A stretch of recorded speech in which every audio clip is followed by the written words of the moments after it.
Hello friends, welcome to Rajesh C60 channel. Rajesh C60 চ্যানেলে তোমাদের সকলকে স্বাগত। আজকে কম্পিউটার অ্যাপ্লিকেশনে জিলেটের 2015 সালের প্রশ্ন নিয়ে আমরা আলোচনা করব। তো প্রশ্ন আলোচনা করার আগে আমার চ্যানেলে যদি তোমরা নতুন হয়ে থাকো, please subscribe the channel and turn on the bell notification icon for more update. তো চলো ভিডিওটা শুরু করা যাক। তো আজকের প্রথম প্রশ্ন একটা সি প্রোগ্রামিং আছে। তো সি প্রোগ্রামিংটা আমি প্রথমে আগে পড়ছি, তারপরে আমি বুঝিয়ে দিচ্ছি যে এই প্রোগ্রামিংটা কী অর্থ এবং এর আউটপুট হিসেবে কম্পিউটার স্ক্রিনে কী দেখাবে। দেখো, এখানে প্রথমে আছে হ্যাজ ইনক্লুড stdio.h, এটা হচ্ছে সি প্রোগ্রামিংয়ের হেডার ফাইল। তারপরে মেন ফাংশন আছে, মেন ফাংশনের অন্তর্গত প্যারান্থিসিস দিয়ে কিছু জিনিস লেখা আছে। তো আমি সেটা পড়ে দিচ্ছি। ফ্লোট এক্স অ্যাসাইন 0.1, এখানে ইজ ইকুয়াল টু অ্যাসাইন বোঝায়, আর ডবল ইকুয়াল টু বোঝায় সি প্রোগ্রামিংয়ে। তো ফ্লোট এক্স অ্যাসাইন 0.1, এই কথাটার অর্থ হচ্ছে 0.1 সংখ্যাটি এক্সে আমরা রাখলাম। এরপরে ইফ স্টেটমেন্ট আছে, দেখো ইফ লেখা আছে। ইফ স্টেটমেন্টের ব্র্যাকেটে লেখা আছে এক্স ইজ ইকুয়াল টু 0.1। তারপরে লেখা আছে প্রিন্ট এফ ফান, আর তারপরে লেখা আছে else print F not fun. তো এটা আমি ব্যাপারটা বলে দিচ্ছি। এই ইফ অপারেটরের কাজ হচ্ছে, বা এই কন্ডিশনাল অপারেটরের কাজ হচ্ছে, ইফ স্টেটমেন্টের ব্র্যাকেটে যেটা লেখা আছে সেটা যদি কন্ডিশনটা যদি ট্রু হয়, তাহলে কিন্তু প্রিন্ট এফ ফান কথাটা প্রিন্ট হবে, অর্থাৎ আউটপুটে ফান দেখাবে। আর যদি স্টেটমেন্টটা ফলস হয়, ওপরের কোনো স্টেটমেন্টের সাথে না মেলে, তাহলে কিন্তু এলস বলে যে এখানে লেখা আছে, এলসের পরে যেটা লেখা আছে নট ফান, সেটা প্রিন্ট হবে। এবার এখানে ফ্লোট এক্স অ্যাসাইন 0.1 লেখা আছে। তো এই কথার অর্থ হচ্ছে যে 0.1 এক্সে অ্যাসাইন হলো। এবার এখানে ফ্লোট ব্যাপারটা তোমাদের আগে বলে দিই। ফ্লোট ব্যাপারটা হচ্ছে যে, ফ্লোট কথা হচ্ছে যে দশমিক সংখ্যা বোঝায়। যেমন ইন্টিজার যদি এখানে লেখা থাকতো, INT বলে এক্স লেখা থাকতো, তাহলে এখানে আমাকে একটা ইন্টিজার সংখ্যা পুট করতে হতো। কিংবা যদি আমি দশমিক সংখ্যা পুট করি, ও দশমিকের পরের সংখ্যাগুলো নেবে না, শুধু পূর্ণ সংখ্যাটাই নেবে। তো এখানে ফ্লোট কথার অর্থ হচ্ছে দশমিকের পরে 4টে সংখ্যা নেবে। আর নর্মালি সি প্রোগ্রামিংয়ে 64 বিট আর্কিটেকচার ডস অপারেটিং সিস্টেমে যদি কম্পাইলেশন হয়, তাহলে 0.1কে এরা ডবল হিসেবে ধরে। ডবল মানে হচ্ছে 8খানা সংখ্যা থাকবে, অর্থাৎ 8 বিট। আর এটা হচ্ছে 4 বিট, মানে দশমিকের পরে 4খানা সংখ্যা থাকবে। আর ডবলে অনেকগুলো সংখ্যা থাকতে পারে। অর্থাৎ যদি আমরা 0.1 নর্মালি লিখি সি প্রোগ্রামিংয়ে যে কোনো জায়গায়, তাহলে কিন্তু সেটা ডবল বোঝায়। অর্থাৎ এখানে যে এক্স ইকুয়াল টু 0.1 লেখা আছে ইফ স্টেটমেন্টের ভিতরে, এটার কথার অর্থ হচ্ছে এখানে 0.1 তো আর ডেসিমেলে সেভ হয় না, বাইনারিতে সেভ হয়। তো বাইনারিতে 0.1 মানে হচ্ছে নিশ্চয়ই একটা 0.0101 সামথিং একটা বাইনারিতে হবে, যেটা অনেকগুলো সংখ্যা পয়েন্টের পরে। কিন্তু সেই সংখ্যাটা যখন আমি ফ্লোটে অ্যাসাইন করব, অর্থাৎ ফ্লোট এক্সে অ্যাসাইন করব, তখন কিন্তু আর 0.101 অনেকগুলো থাকবে না, পয়েন্টের পরে 4খানা সংখ্যাই ভ্যালিড হবে। তো ফ্লোটে লেখা এক্স অ্যাসাইন 0.1 আর ইফের ব্র্যাকেটে লেখা এক্স ইকুয়াল টু 0.1 কিন্তু এক কথা নয়, এবং দুটো ভিন্ন কথা। মানে এখানে কিন্তু বাইনারিতে সেভ হয় এবং বাইনারিতে ফ্লোট আলাদাভাবে সেভ হবে, এবং নর্মালি এটা ডবল হিসেবে সেভ হবে। ডবলের কথার অর্থ হচ্ছে এখানে যদি ডবল লেখা থাকতো, আমি প্রোগ্রামিংটা পরে দেখাচ্ছি ডবল লেখা থাকলে কী হবে, ফ্লোট লেখা থাকলে। তো এখানে কিন্তু এটা ফলস হবে। ইফের ব্র্যাকেটে যা লেখা আছে এক্স ইকুয়াল টু 0.1, ওপরের এক্স অ্যাসাইন 0.1-এর সাথে সেম না হওয়ার জন্যে এই ইফের প্রথম স্টেটমেন্টটা ফলস হয়ে যাবে। অর্থাৎ প্রথম স্টেটমেন্টটা ফান প্রিন্ট হবে না, এলসের পরে লেখা নট ফানটা প্রিন্ট হবে। অর্থাৎ option b is the right answer for question number 21। এবার আমরা প্রোগ্রামটা রান করিয়ে দেখব কী হচ্ছে। তো চলো দেখে নিই। দেখো, আমি প্রোগ্রামটা রান করিয়েছি, যেমন প্রোগ্রাম লেখা ছিল আমি সেই প্রোগ্রামটা রান করিয়েছি। দেখো, এখানে নট ফান প্রিন্ট হয়েছে, আউটপুট হিসেবে নট ফান বেরিয়েছে, আউটপুট হিসেবে নট ফান বেরিয়েছে। তো এইবার আমি যদি এই এক্স অ্যাসাইন 0.1কে ফ্লোট পয়েন্টে না অ্যাসাইন করে আমি ডবল লিখতাম, এখানে DOUBLE, দেখো দেখে নাও। দেখো এখানে আমি ডবল লিখেছি, DOUBLE, ডবল এক্স অ্যাসাইন 0.1, আর বাকি যে প্রোগ্রামটা ছিল সেম ছিল। দেখো এখানে কিন্তু ফান প্রিন্ট হয়েছে আউটপুটে। এতে কি তোমরা বুঝতে পারছো যে এটা অ্যাকচুয়ালি ডবলের স্টেটমেন্ট, অর্থাৎ ডবল 0.1, অর্থাৎ ডবল এক্স অ্যাসাইন 0.1 আর এক্স ইকুয়াল টু 0.1 কিন্তু এক। কিন্তু যখনই আমরা সেটাকে ডবলের জায়গায় আমরা যখন ইন্টিজার বা কোনো ফ্লোটে সেই পয়েন্টটাকে ফিক্স করব বা ফ্লোটে রাখবো, তখন কিন্তু বাইনারির দিক থেকে সেই 0.1-এর ভ্যালু কিন্তু কম হয়ে যাবে, অর্থাৎ আলাদা হয়ে যাবে। আর বাই ডিফল্ট তো তোমার 0.1কে সি প্রোগ্রামিং ডবল হিসেবেই দেখবে, অর্থাৎ অনেকটা বড় সংখ্যা হিসেবেই দেখবে, সুতরাং মিলবে না। সেই জন্য ইফের ব্র্যাকেটের স্টেটমেন্টটা ফলস হয়ে যাবে। তো এখানে ফলস হয়নি, ওপরের কথার সাথে নিচের কথা, তাই এখানে ফান্ড প্রিন্ট হয়েছে। আশা করি তোমরা বুঝতে পারলে। তোমরা যদি সি প্রোগ্রামিং সামান্য জেনে থাকো আমার কথা অবশ্যই বুঝতে পারবে। নেক্সট প্রশ্নে চলে যাচ্ছি। For which of the following declaration of x the statement x double plus will fail. এখানে এক্স ডবল প্লাস বলতে এখানে ইনক্রিমেন্ট অপারেটর বোঝাচ্ছে। তো এক্স ডবল প্লাস বলতে এক্স একটা সংখ্যা বাড়া, অর্থাৎ একটা সংখ্যা এগিয়ে যাওয়া। যদি 2 থাকে, 2-এর প্লাসে যদি ডবল প্লাস লিখি সি প্রোগ্রামিংয়ে, তাহলে ওটা 3 হয়ে যায়। তো প্রথম স্টেটমেন্টটা তো অবশ্যই হবে না। তার কারণ হচ্ছে এখানে ক্যারেক্টার, অর্থাৎ CHAR ক্যারেক্টার, অর্থাৎ ABCDEF ক্যারেক্টার পয়েন্টার্স। এই যে এখানে দেখো অ্যাস্টেরিস্ক চিহ্ন দিয়ে এক্স লেখা আছে, তার মানে এটা একটা ক্যারেক্টার পয়েন্টার্স। অ্যাসাইন এ লেখা আছে, দেখো এখানে। তো এটা কখনোই সম্ভব নয়, তো সেই জন্য এটা ফলস। এর পরেরটাও ফলস হবে, ডিফাইন এক্স 100।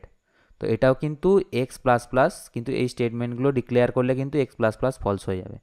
এখানেই কোনো মতেই এক্সের আমরা কোনো ইনফরমেশান পাচ্ছি না, তো এখানে কিন্তু neither a or neither b হবে, অর্থাৎ option d is the right answer. তো নেক্সট কোশ্চেনে চলে যাই। এখানে একটা সি প্রোগ্রামিং আছে, তো সি প্রোগ্রামিংয়ের মানেটা আমরা আগে দেখে নেব। তো সি প্রোগ্রামিংয়ের বরাবরের মতো এখানে প্রথমে হেডার ফাইল থাকবে ইনক্লুড stdio.h, তারপরে মেন ফাংশন থাকবে, তারপর প্যারান্থিসিসের মধ্যে কিছু ভ্যালু লেখা আছে। দেখো এখানে ইন্ট এ লেখা আছে, ইন্ট এ অ্যাসাইন 10, অর্থাৎ আমরা ইন্টিজার 10কে এতে রাখলাম। বিতেও তাই, B10 রাখলাম বিতে। তারপরে ইফ স্টেটমেন্ট আছে, দিয়ে এ ইজ ইকুয়াল টু 5 লেখা আছে। এ ইজ ইকুয়াল টু 5 তো নয়, এ অ্যাসাইন 5। বি প্লাস প্লাস লেখা আছে, অর্থাৎ এটা একটা ইনক্রিমেন্ট অপারেটর। তো এখানে দেখো প্রিন্টএফ হিসেবে %d এ আর বি প্লাস প্লাস লেখা আছে। কোনো প্রোগ্রাম আমাদের রান করার দরকার নেই, এটা খুবই সহজ অ্যান্সার হবে, কারণ এই বি প্লাস প্লাসের পরে সেমিকোলন নেই, অর্থাৎ গ্রামাটিক্যালি এই প্রোগ্রামটা কিন্তু ভুল। অর্থাৎ এই প্রোগ্রামটা রান করার সময় অবশ্যই সিনট্যাক্স এরর আসবে। দেখো বি প্লাস প্লাসের পরে কিন্তু সেমিকোলন নেই, বি প্লাস প্লাসের পরে সেমিকোলন থাকা খুবই জরুরি। তো option b is the right answer for question number 23। দেখো প্রোগ্রামটা রান করেছিলাম আমি, কীরকম এরর এসেছে। দেখো এখানে দেখাচ্ছে এরর এক্সপেক্টেড, দেখো এখানে সেমিকোলন বিফোর প্রিন্টএফ, দেখো প্রিন্টএফের আগে বি প্লাস প্লাসের আগে সেমিকোলন মিসিং। তো এটাই হচ্ছে আসল এররের রিজন। তো আশা করি তোমরা বুঝতে পারলে। নেক্সট প্রশ্নে চলে যাচ্ছি। নেক্সট প্রশ্নটার আমি অ্যান্সার অ্যাকচুয়ালি জানি না। নেক্সট প্রশ্নের অ্যান্সার যদি তোমরা কেউ জেনে থাকো যারা ভিডিওটা দেখছো, তো প্লিজ আমাকে কমেন্টে জানিও, আমিও এই প্রশ্নের অ্যান্সারটা জানার খুবই ইচ্ছুক। তো আমি তোমাদের কোনো ভুল ইনফরমেশান দিতে চাই না, তো আমি যতটা জানি তোমাদের সাথে ততটাই শেয়ার করি। তো আমি এই কোশ্চেনগুলো 20টা কোশ্চেন আমি যতটা সম্ভব সলভ করার চেষ্টা করেছি তোমাদের জন্যে। তো আমি নেক্সট প্রশ্নে চলে যাচ্ছি। What will be output of the following program. এখানে একটা প্রোগ্রাম লেখা আছে, দেখো ইনক্লুড stdio, তারপরে ইন্ট এক্স লেখা আছে, অর্থাৎ এক্স ভ্যারিয়েবল, ইন্টিজার ভ্যারিয়েবলকে আমরা নিয়েছি, ডিক্লেয়ার করেছি। তারপরে ভয়েড মেন, ভয়েড লেখা আছে if x printf yes else printf no. দেখো এখানে একটা ব্যাপার আছে, এখানে যে দেখো ইন্ট এক্স লেখা আছে, এর কিন্তু আমাদের কোনো ভ্যালু জানা নেই, অর্থাৎ ইফের পরে এক্স যে লেখা আছে, ইফের পরে যে এক্স লেখা আছে সেই এক্সের ভ্যালু জানা নেই। সুতরাং ট্রু কি ফলস হবে সেটা আমরা কীভাবে বুঝবো, তো সেটা আমি ডিটেলসে বলে দিচ্ছি যতটা আমি জানি।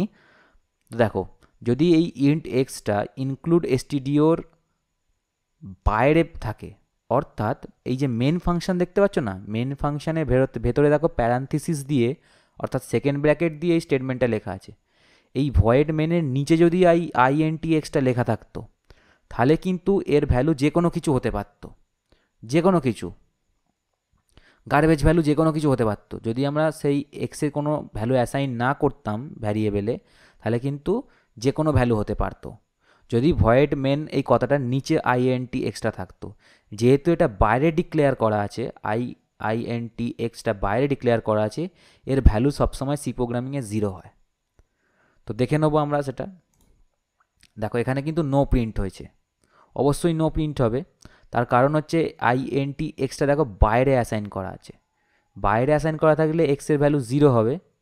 তো সুতরাং এক্স যদি 0 হয় তাহলে ইফ স্টেটমেন্টটা ফলস হবে, তাহলে প্রিন্ট হবে এলসের স্টেটমেন্টটা, অর্থাৎ নো প্রিন্ট হবে, অর্থাৎ নোটা আউটপুট হিসেবে বেরোবে।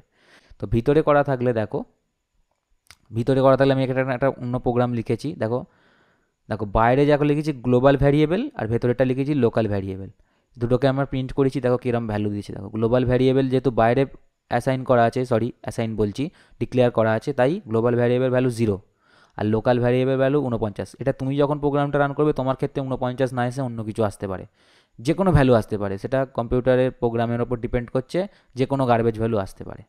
তো তাহলে অ্যান্সারটা কী হবে? অ্যান্সারটা হবে হচ্ছে নো। তো আমি নেক্সট প্রশ্নে চলে যাচ্ছি। What will be the output of the following program? এখানে একটা সি প্রোগ্রাম লেখা আছে। তো এই সি প্রোগ্রামটা আমি পড়ছি, ইন্ট এক্স অ্যাসাইন 1 সুইচ, এখানে সুইচ স্টেটমেন্ট আছে, এখানে কন্ডিশনাল অপারেটর আছে, সুইচ স্টেটমেন্ট আছে। তো সুইচের জায়গায় যে অপশানটা বসবে, যদি কেস 1 বসে তাহলে 1-এর জায়গায় এইটা প্রিন্ট হবে, ডিফল্ট বসলে এইটা প্রিন্ট হবে। অর্থাৎ যদি কোনো ভ্যালু অ্যাসাইন হয় তো ডিফল্ট তো প্রিন্ট হওয়া সম্ভব নয়। এখানে তাহলে হবে হচ্ছে, আমি যখন এটা চালানোর চেষ্টা করেছিলাম কম্পিউটারে, এর কোনো কারণে কম্পাইলেশন এরর আসছিল। তো এর অ্যান্সার একটু কন্ট্রোভার্সিয়াল, তো আমার এসেছে কম্পাইলেশন এরর। আর এখানে প্রোগ্রামটা দেখে মনে হচ্ছে যদি ইন্ট এক্সের জায়গায় সুইচের জায়গায় যদি 1 বসে তাহলে কেস 1টা প্রিন্ট হওয়ার কথা, অর্থাৎ প্রিন্ট 1 হওয়ার কথা, কিন্তু আমার অপশান এসছে ডি। তো এখানে অপশান এ অথবা অপশান ডি রাইট অ্যান্সার হতে পারে। তো আমি নেক্সট প্রশ্নে চলে যাচ্ছি।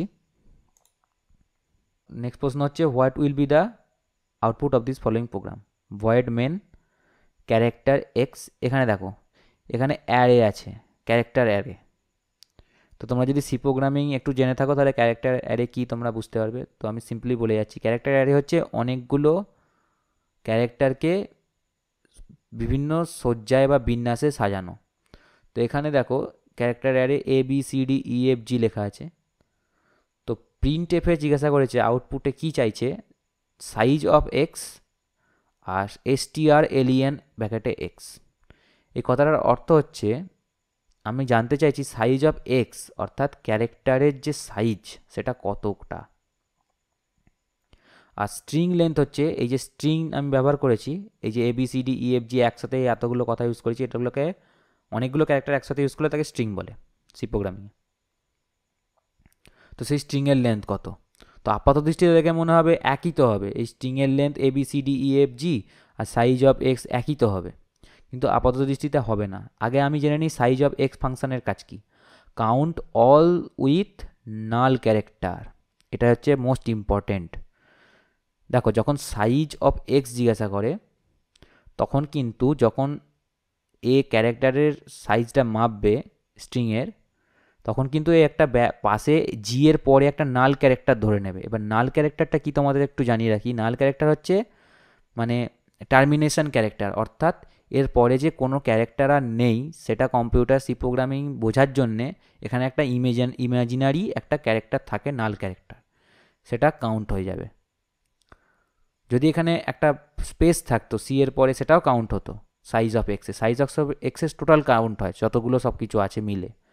তো সেই জন্যে এখানে ABCDEFG টোটাল কতগুলো হচ্ছে, ABCDEFG 7টা হচ্ছে, কিন্তু অ্যাকচুয়ালি হবে হচ্ছে যখন সাইজ অফ এক্স হবে তার প্রথম হবে হচ্ছে 8, নাল ক্যারেক্টার নিয়ে হবে 8। আর যখন স্ট্রিং লেন্থ জিজ্ঞাসা করবে তখন স্ট্রিং লেন্থে কিন্তু কোনো নাল ক্যারেক্টারকে কাউন্ট হবে না, অর্থাৎ যতগুলো স্ট্রিং আছে এখানে, অর্থাৎ যতগুলো ক্যারেক্টার আছে ABCDEFG 7টা ক্যারেক্টার আছে, সেই 7 প্রিন্ট হবে। তো option d is the right answer, 8,7। আশা করি তোমরা বুঝতে পারলে এই দুটো ফাংশনের কাজ। দেখো আমি এখানে তোমাদের দেখানোর জন্য আমি একটা প্রোগ্রাম লিখেছি, লিখে আমি তোমাদের বোঝানোর চেষ্টা করেছি। দেখো দুটো লাইনে লিখেছি, প্রিন্ট এফ প্রথমে স্ট্রিং লেন্থ জানতে চাইছি, সেম ক্যারেক্টারের আবার আমি কিন্তু সাইজও জানতে চাইছি। দেখো এখানে ডিফারেন্ট অ্যান্সার এসছে, দেখো আউটপুট হিসেবে দেখো। তো লেন্থ অফ দ্য স্ট্রিং এসছে 7 আর সাইজ অফ দ্য স্ট্রিং এসছে 8। তো আশা করি তোমরা তফাৎটা বুঝতে পারলে যে লেন্থ যখন মাপা হচ্ছে স্ট্রিং লেন্থ, তখন সে নাল ক্যারেক্টারটা ছেড়ে দিচ্ছে, দিয়ে মাপছে। আর যখন সাইজ অফ দ্য স্ট্রিং হচ্ছে তখন স্ট্রিংয়ের ভিতরে থাকা নাল ক্যারেক্টার, অর্থাৎ যে ক্যারেক্টারটা সে এই স্ট্রিংয়ের টার্মিনেশন বোঝাচ্ছে বা এন্ডিং বোঝাচ্ছে সেইটাকেও কাউন্ট করছে, সেটা আপাতদৃষ্টিতে দেখা যায় না। এটা সাইন হচ্ছে একটা স্ল্যাশ দিয়ে 0, তোমায় দেখাচ্ছি কীরকম দেখতে। দেখো এখানে আমি লিখেছি, দেখো স্ল্যাশ দিয়ে 0, এটা কিন্তু অ্যাকচুয়ালি স্ট্রিংয়ের একদম লাস্ট পয়েন্টে থাকে, এটা দেখা যায় না, তো এটা কাউন্ট হয়ে যাচ্ছে। তো আশা করি তোমরা বুঝতে পারলে। নেক্সট প্রশ্নে চলে যাই। তো এই প্রশ্নটা একটু কন্ট্রোভার্সিয়াল এবং এই প্রশ্নের অ্যান্সার আমি পার্টিকুলারলি বুঝতে পারছি না, তাই তোমাদের আমি ভুল উত্তর দিয়ে তোমাদেরকে ভুল ইনফরমেশান দিতে চাই না। তো তোমরা যদি এই ভিউয়ারদের মধ্যে কেউ যদি এর উত্তর জেনে থাকো প্লিজ কমেন্টে জানিও, আমি নেক্সট ভিডিওতে এর অ্যান্সার বা আমি কমেন্টে তাহলে এর অ্যান্সার আমি লিখে দেবো। তো আমি নেক্সট প্রশ্নে চলে যাচ্ছি। Which of the following is a network topology. তো এখানে নেটওয়ার্ক টোপোলজি সম্বন্ধে জিজ্ঞাসা করেছে। বিভিন্ন রকমের নেটওয়ার্ক টোপোলজি হয়, বাস হয়, ঠিক আছে, তোমার রিং টোপোলজি হয়, বিভিন্ন রকমের টোপোলজি আছে। তো বাস টোপোলজি এরকম দেখতে হয়, একটা লাইন থাকে, তা থেকে বিভিন্ন রকম কানেকশান গিয়ে বিভিন্ন রকম workstation, server, laptop, workstation, laptop, প্রিন্টারের সাথে কানেক্ট থাকে, একটা ছোটো নেটওয়ার্ক। এবার নেটওয়ার্ক টোপোলজি বলতে কোনো কানেকশান টাইপ বোঝায় না, অর্থাৎ ল্যান যেখানে কথা লেখা আছে সেটা হচ্ছে লোকাল এরিয়া নেটওয়ার্ক, এটা কোনো লোকাল এরিয়া নেটওয়ার্ক না। তো বাস হচ্ছে এক ধরনের নেটওয়ার্ক স্টাইল, কীভাবে সেই নেটওয়ার্কটা বন্ধনে আবদ্ধ আছে বা কীরকম টাইপের বাধ্য আছে। রিং হলে দেখতে ল্যাপটপগুলো গোল গোল আকারে কানেক্ট হয়ে আছে। তো এখানে বাস টোপোলজি হচ্ছে একটা নেটওয়ার্ক টাইপের টোপোলজি। তো option b is the right answer. Next প্রশ্নে চলে যাচ্ছি। Find the most appropriate description of operating system. তো অপারেটিং সিস্টেম কাকে বলে তার অ্যাপ্রোপ্রিয়েট কোনটা হবে সেটা বলতে বলেছে। তো option E collection of program that manage the hardware resource. একদম ঠিক কথা, কিছু প্রোগ্রাম যেটা হার্ডওয়্যারকে কন্ট্রোল করে বা ম্যানেজ করে। তো option b system services provider to the application program. হ্যাঁ, অ্যাপ্লিকেশান প্রোগ্রাম চালানোর জন্য অবশ্যই অপারেটিং সিস্টেম চাই, ঠিক কথা। অপশান সি কী আছে, link to interface the hardware and the application program. তো হার্ডওয়্যারকে আমরা চালানোর জন্যই তো আমরা বিভিন্ন অ্যাপ্লিকেশান ব্যবহার করি। তো হার্ডওয়্যারকে কন্ট্রোল করা হয় কিসের দ্বারা, অ্যাপ্লিকেশান প্রোগ্রামের দ্বারা, এটাও ঠিক কথা। আর সেই অ্যাপ্লিকেশান প্রোগ্রামটা হার্ডওয়্যারের সাথে যে লিঙ্ক হবে সেটা কোথায় হবে, অপারেটিং সিস্টেমের মধ্যে হবে। তো এখানে সবকটা অ্যান্সারই কিন্তু রাইট। তো option d all of the above is the right answer for question number 30। Next প্রশ্নে চলে যাই। Find the most appropriate statement hard disk is. দেখো হার্ড ডিস্ক হচ্ছে সবাই জানে স্টোরেজ ডিভাইস, এখানে ইনফরমেশান স্টোর করতে পারি এবং কম্পিউটারের সেকেন্ডারি মেমোরির মধ্যে হার্ড ডিস্কের নাম পড়ে। তো হার্ড ডিস্কের শর্ট ফর্ম হচ্ছে HDD। তো হার্ড ডিস্ক এরকম দেখতে হয়, দেখো আমি একটা উদাহরণস্বরূপ এখানে ছবি দেখাচ্ছি তোমাদের। তো হার্ড ডিস্ক এরকম দেখতে হয়। তো নেক্সট প্রশ্নে চলে যাচ্ছি। Find the most appropriate statement 10111101 is a binary number is equivalent to. তো বলছে এই বাইনারি নাম্বারটা কোন স্টেটমেন্টের ইকুইভ্যালেন্ট, অর্থাৎ ইকুয়াল। তো প্রথমে BCD কোড জিজ্ঞাসা করেছে, তো BCD কোডের সঙ্গে কি মিলছে এটা, সেটাও আমরা চেক করব। আর হেক্স কোডের সাথেও দেখব। তো হেক্স কোডের সাথে আমি প্রথম দেখেছি, কিভাবে দেখেছি দেখে নাও। দেখো হেক্স কোড হচ্ছে 0 থেকে 15 অবধি। তো আমি প্রথমে চারটে চারটে করে বিটে ভেঙে নিয়েছি। তো প্রথম ডান দিক থেকে 1011 আর তারপরে পড়েছিল 101 আর লাস্টে আমি 0 ধরে নিয়েছি। তো এটার ভ্যালু আমি ইন্ডিভিজুয়ালি বের করেছি। 1011 এর ভ্যালু হচ্ছে আমি 1 2 4 8 16 32-এর নিচে বসিয়ে যেখানে যেখানে 1 আছে সেই সংখ্যাগুলোকে আমি নিয়েছি, অর্থাৎ 1011 এটা বসিয়ে দিয়েছি। যেখানে 0 আছে আমরা সেই সংখ্যাটা নেবো না, অর্থাৎ 1-এর মাথায় যে 1 আছে তাহলে নেবো, 0-এর মাথায় 2 আছে নেব না, 1-এর মাথায় 4 আছে এটা নেব, 1-এর মাথায় 8 আছে নেব। তাহলে 8 4 আর 1 ভ্যালিড হচ্ছে। তাহলে 8 + 4 + 1 কত হয় 15। তো 15 আমরা নিয়েছি। তার মানে এই বাইনারিটার ডেসিমেল ভ্যালু হচ্ছে 15। আর 15 তোমার হেক্সা সিস্টেমে এফকে ডিনোট করে, এফ হিসেবে ডিনোট হয়, তাহলে আমি এটাকে এফ লিখতে পারি। আর পাশের যে সংখ্যাটা আছে বাইনারি সেটার ভ্যালু হচ্ছে 5। দেখো 101 বসিয়েছি, যেখানে যেখানে 1 আছে সেইগুলোই আমরা ভ্যালিড সংখ্যা হিসেবে নেব। 1-এর মাথায় 1 আছে আর 4-এর মাথায় 1 আছে, তার মানে 4 আর 1 নেবো, নিয়ে যোগ করবো, 4 + 1 5। তো সেখানে 5।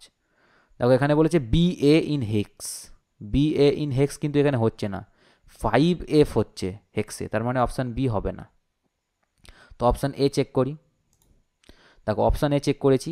BCD কোডে কিন্তু বাইনারিকে BCD কোডে নিয়ে যায় একটু ঝামেলা, একটু সময় লাগবে। তো তোমরা একটু ধৈর্য নিয়ে বোঝার চেষ্টা করো আমি কি বলছি। দেখো প্রথমে যে এই বাইনারি সিস্টেম আছে, এই বাইনারি সিস্টেম থেকে আমরা প্রথমে ডেসিমেলে নিয়ে যাব। দেখো আমি নিয়ে গেছি 10111101কে আমরা এই 1 2 4 8 16 32 এবং 64 নিচে বসিয়েছি। এগুলো actually 2 to the power 0, 2 to the power 1, 2 to the power 2 এগুলো ভ্যালু। দেখো 2 টু দি পাওয়ার 1 মানে হচ্ছে 1, 2 টু দি পাওয়ার 2 মানে হচ্ছে 2 টু দি পাওয়ার 0 মানে হচ্ছে 1, 2 টু দি পাওয়ার 1 মানে 2, 2 টু দি পাওয়ার 2 মানে 4, 2 টু দি পাওয়ার 3 মানে 8। তো এগুলোর নিচে নিচে আমরা এই বাইনারি সংখ্যাটা ডান দিক থেকে বাঁ দিকে লিখব। দেখো 1 0 1 1 1 0 1কে পরপর বসিয়ে দিচ্ছি। যেখানে যেখানে 0 আছে সেই ভ্যালুগুলোকে আমরা স্কিপ করব, আর যেখানে যেখানে 1 আছে সেই ভ্যালুগুলোকে আমরা নেব। যেমন 1-এর ওপরে 1 আছে মানে ভ্যালিড, তাহলে আমরা 1টাকে কাউন্ট করব। সেরকম আমি প্রত্যেকটা যেগুলোর ওপরেও ভ্যালিড সংখ্যা আছে সেগুলো যোগ করেছি, অর্থাৎ 64 প্লাস 16 প্লাস 8 প্লাস 4 প্লাস 1, এটার অ্যান্সার হবে 93। তাহলে এই বাইনারির ডেসিমেল ভ্যালু হচ্ছে 93, এবং এই 93কে আমি আবার দুটো ভাগে ভাগ করে দেবো, 9 আর 3। এবার 9 আর 3কে ইন্ডিভিজুয়ালি আমি আবার বাইনারিতে নিয়ে যাব। 9কে বাইনারিতে নিয়ে গেলে হয় 1001, আর 3কে নিয়ে গেলে হয় 11। এবার যেহেতু আমি 4 বিট হিসেবে বাইনারিতে নিয়ে যাব, সেই জন্য আমি বাঁদিকে এই 11-এর যেটা 3-এর বাইনারি ফর্ম, তার বাঁদিকে আমি 00 এক্সট্রা ধরে নিয়েছি। বাঁদিকে কোনো বাইনারি সংখ্যা 00 ধরলে কোনো চেঞ্জ হয় না সেই সংখ্যা। ডান দিকে যদি আমরা 00 বসিয়ে দিই বাইনারি সংখ্যার, তাহলে কিন্তু ভ্যালু চেঞ্জ হয়ে যাবে। তো যাই হোক, আমি 4 বিট করার জন্য বাঁদিকে 0011 ধরে নিয়েছি। তো তাহলে টোটাল কি হচ্ছে 10010011, এটাই হবে হচ্ছে বিসিডি কোড। আর এটা কিন্তু সম্পূর্ণ অপশান এ এর সাথে মিলে যাচ্ছে। তাহলে কোশ্চেন নাম্বার 32-এর option A is the right answer. তো নেক্সট প্রশ্নে চলে যাচ্ছি। ইন বাইনারি অ্যারিথমেটিক, এখানে বাইনারি যোগ বিয়োগের কথা বলা হচ্ছে। 11010 থেকে 1101 বিয়োগ করলে কত হবে? তো এর আমি দুটো পদ্ধতি বলবো। তো প্রথমে বিয়োগটা আমরা শিখে নেবো কীভাবে করতে হয়। তো দেখে নাও, দেখো এখানে বাইনারির বিয়োগে 0 - 0 করলে 0 হয়, 1 - 1 করলে 0 হয়, 1 - 0 করলে 1 হয়, আর 0 - 1 করলে 1 হয় কিন্তু উইথ বড়। এবার উইথ বড়টা কি আমরা বিয়োগের সময় বুঝে নেব। দেখো আমি প্রথমে 11010 এটা কথাটা লিখে নিয়েছি, অর্থাৎ এখানে যে 11010 কথাটা লেখা আছে সেটা উপরে লিখে নিয়েছি 11010, আর নিচে 1011 এটা লিখেছি, দিয়ে এবার বিয়োগ করব। দেখো প্রথমেই 0 - 1 আছে, এই দেখো 0 - 1 স্টেটমেন্টটা আসছে। 0 - 1-এর অ্যান্সার কী হয়? 1 হয়, কিন্তু উইথ বড় 1। এইবার বড়টা করে হচ্ছে পাশের যে বাইনারি সংখ্যাটা আছে সেখান থেকে, বা পাশের যদি একটাকে বড় করি, তাহলে এই একটাকে যদি আমি এখানে নিয়ে চলে আসি, বুঝতে পারছো, এই একটাকে যদি আমরা এখানে নিয়ে চলে আসি তাহলে কিন্তু এটা থাকবে 0 হয়ে যাবে। তো তোমাদের সহজভাবে বোঝার জন্য বলে দিই, শর্টকাটে যাতে করতে পারো, যে তুমি যখনই দেখবে 0 আছে এবং পাশে 1 আছে, এই পাশের 1টাকে তুমি বড় করবে। যদি এই পাশে 1টাকে যদি না থাকতো, তার পাশে থাকতো, তুমি সেখান থেকে বড় করতে। তো এই পাশের 1টাকে 0কে তো আমরা বিয়োগ করতে পারবো না, 0 - 1 করলে 1 হবে কিন্তু বড় করতে হবে। তো পাশে দেখো 1 অলরেডি লেখা আছে, তো আমি পাশের 1টাকে বড় করা মানে এর মাথায় 2 লেখা। এটা তোমরা মাথায় ঢুকে নাও যে পাশ থেকে 1 বড় করা মানে এখানে 2 লেখো। 2 লিখলাম, তাহলে 2 থেকে 1 বিয়োগ করলে কত হয়? 1 হয়, তাই এখানে 1। নেক্সট, এখানে অলরেডি আমি যেহেতু 1টাকে বড় করে নিয়েছি, তাহলে এখানে 0 আছে, তাহলে 0 - 0 কত হয়? 0 হয় রুলস অনুযায়ী। তারপরে দেখো আবার 0 - 1 আছে, 0 - 1 কিন্তু 1, কিন্তু পাশের সংখ্যাটাকে বড় করে, পাশে দেখো 1 ছিল সেটাকে বড় করে আমি এখানে 2 করেছি, তাহলে পাশে কিন্তু 0 হয়ে গেল। তাহলে আবার 0 - 1 সিচুয়েশান আসছে, তাহলে আবার 0 - 1 1 হবে, আর পাশের 1 থেকে আমি একটাকে বড় করে এই মাথায় 2 লিখব, তাহলে পাশের একটা কিন্তু একদম লাস্টের একটা কিন্তু 0 হয়ে গেল, যেটা নিচে বসে যাবে। তাহলে এর ভ্যালু হবে হচ্ছে 0110 বা 1101। বাঁদিকে 0টা তো আমরা ধরি না, তাহলে অপশান রাইট অপশান হচ্ছে 1101। এইবার এত কিছু বিয়োগ টিয়োগ না করে সোজা শর্টকাটে যদি করতে হয়, প্রথমে তোমরা যেটা বিয়োগ করতে দেবে সেই দুটো বাইনারি সংখ্যাকে সোজা ডেসিমেলে নিয়ে চলে যাবে। যেমন ওপরের সংখ্যাটাকে 01011টাকে যদি আমরা ডেসিমেলে নিয়ে যাই তাহলে হবে 26, আর নিচে 1011টাকে নিয়ে গেলে হয় ডেসিমেলে 13। তো ডেসিমেলে কীভাবে নিয়ে যেতে তোমরা আগের কোশ্চেনে দেখলে, সেই সেম সিস্টেমে 1 2 4 8 16 32 এর নিচে নিচে লিখবে। লিখে যেখানে যেখানে 0 আছে সেগুলোকে তোমরা নেগলেক্ট করে দিয়ে যেখানে যেখানে 1 আছে তার মাথাগুলোকে যোগ করে টোটাল আসবে 26, আর একটা আসবে 13। সিম্পলি বিয়োগ করবে, দেখবে 13 আসবে। তো 13 যখন এসছে সেম আছে, এই 13-র সাথে দেখো 13 সেম আছে, তার মানে কি এই 13-র বাইনারি আর এই 13-র বাইনারি সেম হবে, তার মানে কি হবে 1011ই হবে। তো যদি এটা ডিফারেন্ট আসতো বা 14 বা 15 হোয়াট এভার যে কোনো সংখ্যা এলে সেটাকে আবার তুমি বাইনারিতে নিয়ে চলে যেতে পারতে, তাহলেই তুমি অ্যান্সার পেয়ে যেতে। সুতরাং বাইনারি যোগ বিয়োগ করার প্রয়োজন পড়তো না। যারা বাইনারি যোগ বিয়োগ জানে না তারা সিম্পলি ডেসিমেল বাইনারি কনভার্ট করে নিয়ে বিয়োগ করে আবার বাইনারিতে কনভার্ট করে দেবে। তো একটু সময় সাপেক্ষ হবে কিন্তু সম্ভব অ্যান্সার দেওয়া। Next question, which of the following memories has the shortest access time. এটা তোমাদের একটু মনে রাখতে হবে যে ক্যাশ মেমোরি হচ্ছে সব থেকে শর্টেস্ট টাইম লাগে অ্যাক্সেস করতে। তো option A is the right answer. Next question, communication circuits that transmit data in both direction but not at the same time are operating in. এটার অপশান হবে হচ্ছে এ half duplex mode. এবার এগুলো কি আমি তোমাদের একটু বলে দিই, simplex mode, full duplex mode আর হাফ ডুপ্লেক্স মোড আমি বলে দিই, এখানে ছবির মাধ্যমে বোঝানোর চেষ্টা করব। দেখো সিমপ্লেক্স মোড হচ্ছে ইউনিডাইরেকশনাল হবে, অর্থাৎ ধরো স্পিকার বা আউটপুট মনিটর একদিকেই কোনো কমিউনিকেশনের প্রবাহ হয়, ওই দিক থেকে কোনো মনিটর থেকে কোনো ইনফরমেশান কিন্তু কম্পিউটারে যায় না, কম্পিউটার থেকে মনিটর ইনফরমেশান যায়। আশা করি তোমরা মোটামুটি বুঝতে পারছো, মানে কমিউনিকেশানটা একমুখী হবে। এবার আরেকটা আছে হচ্ছে হাফ ডুপ্লেক্স মোড, দুদিকেই কমিউনিকেশান হবে কিন্তু সেম টাইমে হবে না, অর্থাৎ ওয়াকি টকি তোমরা কথা শুনে থাকো মোটামুটি যারা সিকিউরিটি গার্ড হয় বিভিন্ন জায়গায় ব্যবহার করে থাকে, যখন কেউ ওয়াকি টকিতে কথা বলে তখন ওয়াকি টকিতে একজনের কথা বলা হয়ে যাওয়ার পর সেটা রিসিভ হওয়ার পর সেকেন্ডজন কথা বলে, অর্থাৎ একজন যখন কথাটা রিসিভ করছে তখন দ্বিতীয়জন কথা বলতে পারবে না, অর্থাৎ বাই ডাইরেকশনাল কিন্তু one at a time transmission হবে যে কোনো দিকে। দেখো ছবির মাধ্যমে তোমরা আশা করি বুঝতে পারছো। আর ফুল ডুপ্লেক্স হচ্ছে টেলিফোন মোবাইল, দুজন দুদিক থেকে সমানভাবে কথা বলতে পারে, সে সমানভাবে কমিউনিকেশান বা ডাটা ট্রান্সমিশন হতে পারে, কোনো প্রবলেম নেই। আশা করি তোমরা বুঝতে পারলে। তো এই ওপরে কোশ্চেনের অ্যান্সার হবে হচ্ছে option b, half duplex mode. Next কোশ্চেনে চলে যাচ্ছি, which of the following is are reliable communication. দেখো এটা তোমাদের একটু মনে রাখতে হবে, অপশান এ টিসিপি। যারা কম্পিউটার ডিপার্টমেন্টের স্টুডেন্ট নয় তাদের জন্য বলি যে টিসিপি হচ্ছে ট্রান্সমিশন কন্ট্রোল প্রোটোকল।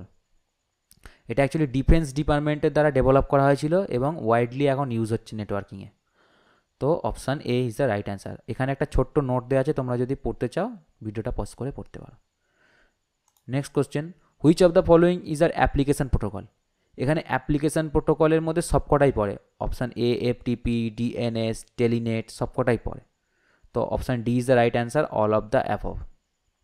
নেক্সট প্রশ্নে চলে যাই, which is the use of ping command. এবার যাদের বাড়িতে ব্রডব্যান্ড আছে সে যে কোনো সে পিং কমান্ড সম্বন্ধে জেনে থাকে। পিং দিয়ে দেখা যায় যে কম্পিউটারটার যে নেটওয়ার্ক সেটা কি রিচেবল নয়, অর্থাৎ কম্পিউটারের যে ল্যান কানেকশান বা ব্রডব্যান্ড কানেকশান কি সার্ভারের সাথে রিচ করছে, কানেক্ট আছে, সেটা বোঝার জন্য করা হয়। তো আইপি অ্যাড্রেস দিয়ে তারপরে সেটা করতে হয় রানে গিয়ে কম্পিউটারে। তো option A is the right answer, to test whether a device on the network is reachable. তো option A is the right answer. Next question, IP address correspond to. দেখো এখানে অপশান দেখো ডাটা লেয়ার আছে, network layer আছে, physical layer আছে, application layer আছে। এটা বুঝতে গেলে তোমাদের একটু ওএসআই মডেলটা জানতে হবে। তো ওএসআই মডেল হচ্ছে কোন লেয়ারে কোন জিনিসটা ইউজ হয় সেটা তোমরা দেখলে বুঝতে পারবে। তো আমি তোমাদের মডেলটা দেখাচ্ছি, দেখো টিসিপি আইপি মডেলটা তোমাদের দেখাচ্ছি। দেখো এখানে নেটওয়ার্ক ইন্টারফেসে ইথারনেট ইউজ হয়, নেটওয়ার্ক লেভেলে আইপি থাকে, দেখো অ্যান্সার পেয়ে গেলে নেটওয়ার্ক লেভেলে আইপি থাকে, ট্রান্সপোর্ট লেভেলে টিসিপি থাকে, ইউডিপি থাকে, অ্যাপ্লিকেশান লেভেলে এইচটিটিপি, এফটিটিপি, টেলনেট, ডিএইচসিপি, পিং এগুলো সব থাকে। তাহলে আমাদের রাইট আনসার কী হলো, আইপি অ্যাড্রেস কোন লেয়ারে থাকে দেখে নাও, আইপি অ্যাড্রেস থাকে হচ্ছে নেটওয়ার্ক লেয়ারে। তাহলে রাইট অ্যান্সার হচ্ছে অপশান সি, নেটওয়ার্ক লেয়ার। আশা করি তোমরা বুঝতে পারলে। নেক্সট প্রশ্নে চলে যাচ্ছি এবং আজকের শেষ প্রশ্ন, ফ্যাট স্ট্যান্ড ফর। দেখো যারা কম্পিউটার মোটামুটি ব্যবহার করে তারা জানে যে ফাইল ফরম্যাটের বিভিন্ন টাইপ আছে, ফ্যাট টাইপ আছে, এনটিএফএস আছে। তো তার মধ্যে ফ্যাট টাইপ ফরম্যাট হচ্ছে ফাইল অ্যালোকেশন টেবিল এর ফুল ফর্ম। তাহলে option c is the right answer. আর ফাইল অ্যালোকেশন টেবিল কি এখানে আমি একটা ছোট করে নোট দিয়েছি, তোমরা ভিডিওটা পজ করে চাইলে পড়তে পারো। তো ফ্রেন্ডস আজকের মতো ভিডিও এখানেই শেষ করছি। আর ভিডিওটা কেমন লাগলো কমেন্টে জানিও, আর যদি কোনো কোয়ারি থাকে অবশ্যই কমেন্টে বলো, আর ভিডিওটা লাইক করতে ভুলো না। আর আমার চ্যানেলে যদি নতুন হয়ে থাকো প্লিজ সাবস্ক্রাইব দ্য চ্যানেল। আর দেখা হচ্ছে পরের ভিডিওতে নতুন কোনো কোশ্চেনের সাথে, ততক্ষণ বাই।